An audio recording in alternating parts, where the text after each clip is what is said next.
আমরা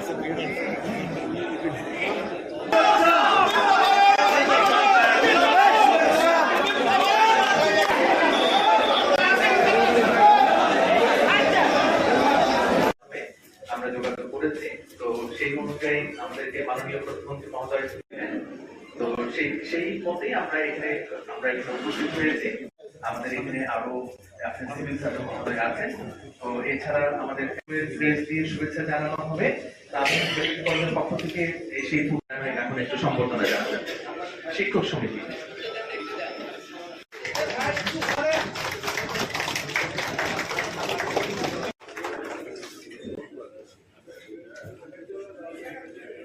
কিছু বলতে চাই তাহলে আমি অনুরোধ করবো। আমি বিশেষ করে আমি বলতে চাচ্ছি আমি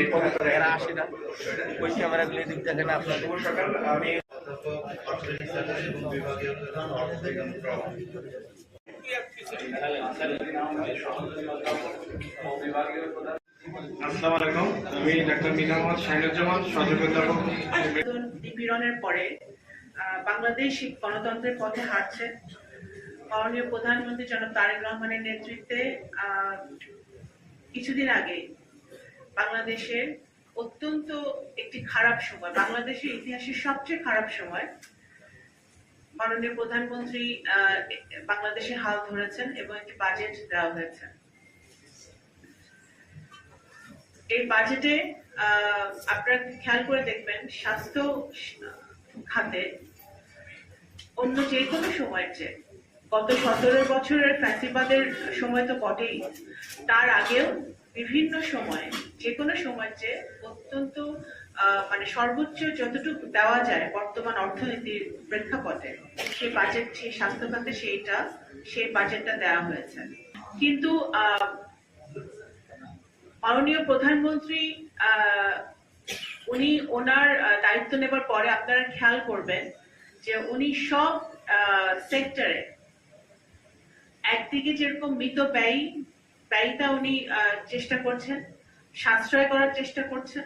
কারণ আমরা আনফরচুনেটলি একটা ভঙ্গুর অর্থনীতি, একটা ব্রোকেন ইকোনমি এবং একটি আমরা ইনহেরিট করেছি গত সরকারের থেকে।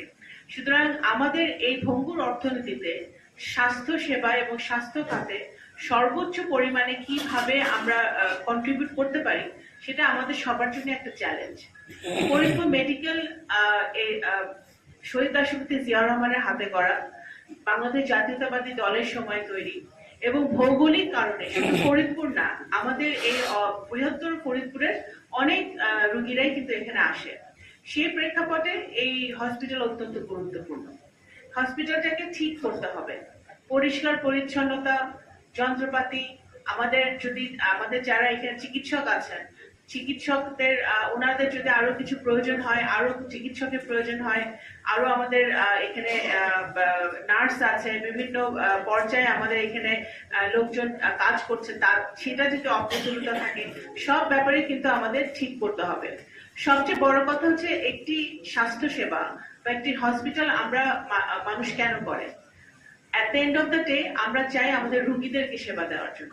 একটা রুগী যদি এসে এখানে সেবা না পায় এবং সেবা না পাওয়ার কারণে, চিকিৎসা না পাওয়ার কারণে তার যদি ঢাকায় ট্রান্সফার করতে হবে, অন্য কোথাও যেতে হয়, তাহলে কিন্তু ফরিদপুর মেডিকেলের একটা অদক্ষতা। যদি আমাদের এখানে ক্যাপাসিটি না থাকে যে চিকিৎসাটা এখানে সম্ভব নয়, অবশ্যই রুগী কিন্তু অবশ্যই আরেক জায়গায় যেতেই হবে। কিন্তু একজন রুগী, একটা হার্টের রুগী হোক, বিভিন্ন যে কোনো সমস্যা যখন রুগীরা ভর্তি হয়, বা একটা সর্দি কাশি নিয়েও যদি ভর্তি হয়, বা আপনি যেন গাইনির কথা বলছিলেন যে এখানে বাচ্চারা, এখানে যারা মারা শিশুরা আসে, তাদের যে সমস্যাগুলো, এই সমস্যাগুলো আমাদের যদি আমরা অ্যাড্রেস করতে, টিম ওয়ার্কের মধ্যে করতে হবে, একটা টিম হয়ে কাজ করতে হবে। এবং গেটে প্রবেশ করা থেকে শুরু, ফরিদপুর মেডিকেলের অবশ্যই বাজেটের সমস্যা আছে, সারা বাংলাদেশে বাজেটের সমস্যা আছে। বাজেট অ্যালোকেশন এনাফ নাই, কিন্তু সেই যতটুকু বাজেট অ্যালোকেশন হয়, সেই অ্যালোকেশন দিয়ে আমরা যদি দুর্নীতি বন্ধ করে, চুরি চামারি বন্ধ করে এবং স্বচ্ছতার সাথে, দায়বদ্ধতার সাথে যদি আমরা হসপিটাল চালাতে পারি, তাহলে হসপিটাল ভালো মতো চলবে। আরেকটা ব্যাপার হচ্ছে যে এখানে বিষয়টি যথেষ্টই বিঘ্নিত হয় এবং অনেক প্রবলেম আমাদের কাজের অনুপ্রেরণা ও শক্তি যোগাবে। আমরা কথা দিচ্ছি এই হাসপাতালের উন্নয়ন এবং যে আচার আচরণ শুনি এইটা আমার কাছে খুব একটা ভালো লাগে। সেটা সবাই জানে। আমরা জেলা প্রশাসক মহোদয়কে চিঠি দিয়ে জানিয়েছি, পুলিশ সুপার প্রিন্সিপাল ম্যাডাম